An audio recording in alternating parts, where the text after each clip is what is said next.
নাজমা সুলতানা মানে গরিবের বিবেক, নাজমা সুলতানা মানে গরিবের ন্যায় বিচার, নাজমা সুলতানা মানে গরিবের একতা, নাজমা সুলতানা মানেই গরিবের যুদ্ধ। অতএব নাজমা সুলতানা কোর্টে যাবেই। অসম্ভব। কোর্টে তো নাজমা সুলতানা লাশ হয়ে যেতে পারবে না। আর সে চেষ্টা করলে যে মেয়ের কেস নিয়ে তুমি লড়ছো তার চেয়ে অনেক খারাপ অবস্থায় তোমাকে পাওয়া যাবে। তোমাদের মতো মাস্তান গুন্ডাদের কিভাবে সাহায্য করতে হয় নাজমা অ্যাডভোকেটে ভালো করে জানা আছে। Get out, I say get out. Munna, Munna, Munna তো খামাখা মহল্লার মধ্যে ঢুকে না।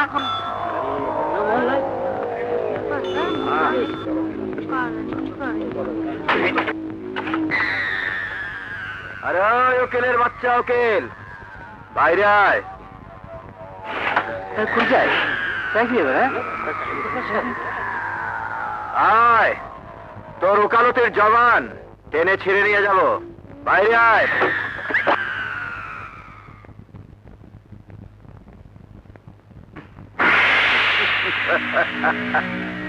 কি চাই? এখানে এত চাচামেচি কিসের? Shut up, shut up, shut up. মুন্নার সামনে দাঁড়িয়ে এ কথা কোনো পুরুষ উচ্চারণ করলে এতক্ষণে টেনে ছিঁড়ে দুটুকরা করে ফেলতাম। শোনো উকিল, আসলাম শেঠের মামলা আর এক কদমে এগোবে না। কেসের তারিখে কোনো প্রমাণ কোর্টে যাবে না, কোনো সাক্ষী কোর্টে যাবে না, তুমি নিজেও কোর্টে যাবে না। কেন? মুন্না শুধু হুকুম দেয়, কৈফিয়ত দেয় না। নাজমা সুলতানা কোনো অন্যায় হুকুম মানে না, কারণ নাজমা সুলতানা শুধু একটি মেয়ের নাম নয়। নাজমা সুলতানা মানে গরিবের বিবেক, নাজমা সুলতানা মানে গরিবের ন্যায় বিচার, নাজমা সুলতানা মানে গরিবের একতা, নাজমা সুলতানা মানেই গরিবের যুদ্ধ। অতএব নাজমা সুলতানা কোর্টে যাবেই। অসম্ভব। কোর্টে তো নাজমা সুলতানা লাশ হয়ে যেতে পারবে না। আর সে চেষ্টা করলে যে মেয়ের কেস নিয়ে তুমি লড়ছো তার চেয়ে অনেক খারাপ অবস্থায় তোমাকে পাওয়া যাবে। তুমি ভেবেছো নারী অবলা অসহায়, কিন্তু আজ শুনে যাও, নারীরা প্রতিবাদ করতে শিখেছে। তোমাদের মতো মাস্তান গুন্ডাদের কিভাবে সাহায্য করতে হয় নাজমা অ্যাডভোকেটে ভালো করে জানা আছে। Get out, I say get out.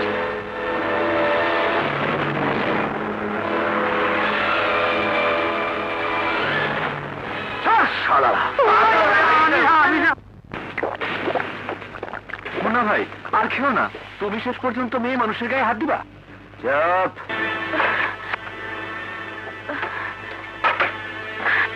কে আপনি? আমি আমি একটা খারাপ খবর শুনে ছুটে এসেছি। কি খবর? মুন্না, মুন্না আপনাকে তুলে নেবার জন্য আসছে। আকবর শেঠ অনেক টাকা দিয়ে মুন্নাকে কিনে নিয়েছে। কারণ আমি একজন হোটেল ডান্সার। আমার পরিচয়ের দাগ আমার বোনের গায়ে লাগুক এ আমি চাইনি, এখনো চাই না।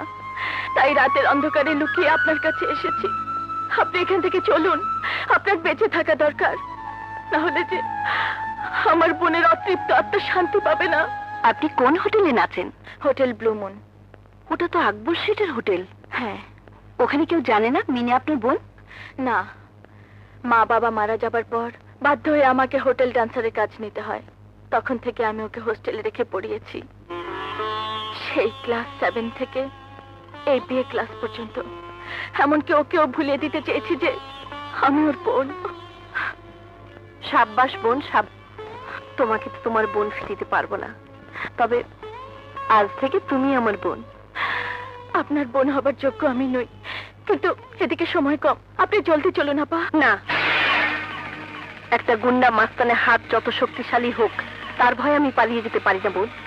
ওই মুন্নারও যদি তোমার বোনের মতো একটা বোন থাকতো, তাকে নির্যাতিত করে যদি কেউ খুন করতো, তাহলে হয়তো মুন্নাই তাদের বিরুদ্ধে ঝাঁপিয়ে পড়তো। ন্যায় শক্তিকে হুকুম দিতে না এসে অন্যায়ের সঙ্গে যুদ্ধ করতো। কে বলে ও গুন্ডা মাস্তান, কে বলে ও শক্তিশালী? ও তো একটা ভীতু কাপুরুষ। মা বাবা ভাই বোনের ভালোবাসা যদি ওর বুকে থাকতো, তাহলে ও শয়তানের কাছে বিক্রি হয়ে যেত না, ওর হৃদয়টা পাথর হয়ে যেত না। ও কি করে বুঝবে কারো নিষ্পাপ, কারো আদরের বোন পশুর হাতে নির্যাতিত হয়ে খুন হলে তার বাবা মা ভাই বোনের বেদনা কি তীব্র হয়, কি জ্বালা হয় তাদের বুকে, কি কষ্ট, কি ব্যথায় তাদের মন হাহাকার করে ওঠে।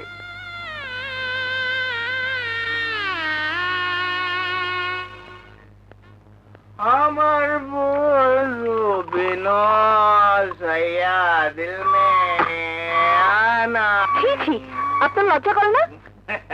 লজ্জা? কিসের লজ্জা? ইউনিফর্ম পরে ডিউটি অবস্থা আপনি মদ খাচ্ছেন? আমার যা ইচ্ছে আমি তাই করব। আপনার কি? এটা আপনার কোর্ট নয়, এটা আমার থানা, আমার রাজত্ব। বুঝতে পেরেছি, আপনি আকবর শেঠের টাকার কাছে বিক্রি হয়ে গেছেন। কত টাকা দিয়েছে আকবর শেঠ? কত টাকা? তা দিয়ে আপনার কি দরকার? আপনার ক্ষমতা থাকলে যান, কেস করুন আমার নামে, প্রমাণ করুন আমি ঘুষ খেয়েছি। প্রমাণ আজ না পেলেও একদিন একদিন পাবই। বেঈমান চিরদিন বেঁচে থাকতে পারে না, মনে রাখবেন। একদিন এই নাজমা সুলতানা আপনাকে জেলের ভাত খাইয়ে ছাড়বে। আর আপনার প্রভু আকবর শেঠের ভাইকে ফাঁসির দড়িতে ঝোড়াবই, যেভাবেই হোক। কোর্ট আজ রাতেই বের করব। আরে হ্যাঁ, যান, আরে যান, বিরক্ত করবেন না, যান। সব এই পুলিশ, হ্যাঁ, উকিল সাহেব কিন্তু তোমার চাকরি ঠিকই খাবে। চাকরি হারাবার আগে 5 লাখ টাকা কামাতে পারো। কিভাবে? আমাকে 2 ঘন্টার জন্য এখান থেকে যেতে দাও। আমার জানাই আছে কোর্টটা কোথায়। যাব, কোর্টটা চালাবো, ফেরত আসবো। কিন্তু টাকা? আকবর শেঠের ভাই আসলাম শেঠ, জবান পাক্কা।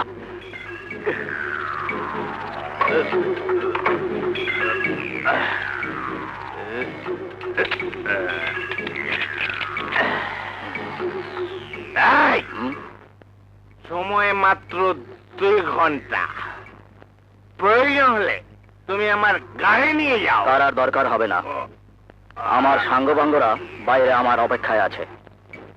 শালার পেতি মাতাল, টাকার কথা শুনি বেহুশ।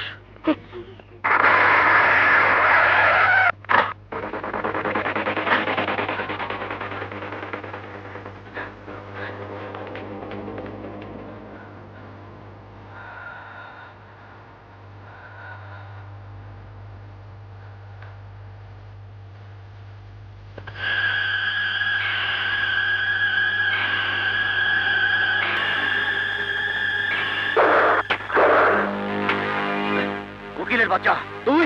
হ্যাঁ, কোর্টটা পাওয়া দরকার। এটা পড়ালে তো চলবে না। তাহলে এবার তোকে শুদ্ধ পুড়িয়ে দেবো। না না না না, এক খুনের কেসই তো ফাঁসি, ডাবল খুন করলে যে কি শাস্তি হবে? ইন্সপেক্টর আপনি? পেতি মাতাল, টাকার লোভে বেহুশ হয়ে পড়েছিলাম। তাহলে 5 লাখ টাকার বিনিময়ে আমাকে ছেড়ে দেওয়া তোমার সাজানো নাটক ছিল? তুই আর তোর ভাই আকবর শেঠ কি মনে করিস থানা কি একটা দোকান? টাকা থাকলে পুলিশ, ইমান, আইন কেনা যায়। এবার টের পাবি পুলিশ কি জিনিস।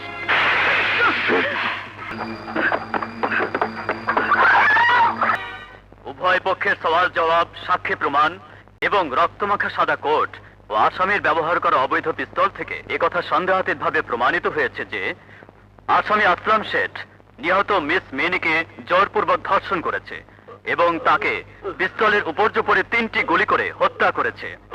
অতএব এই আদালত বাংলাদেশ দণ্ডবিধির 302 ধারা মতে তাকে দোষী সাব্যস্ত করছে এবং তার মৃত্যুদণ্ড ঘোষণা করছে।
বল হারামজাদা, বল বলছিস।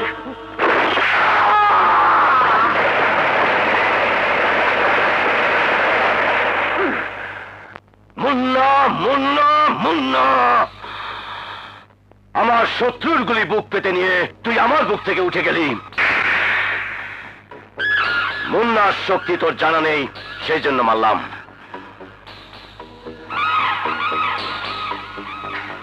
শোন, শক্ত সুপারি পানিতে ভিজিয়ে নরম করে চিবোতে হয়। মুন্নাকে এখন প্রেম সাগরে ডুবে নরম হতে দে।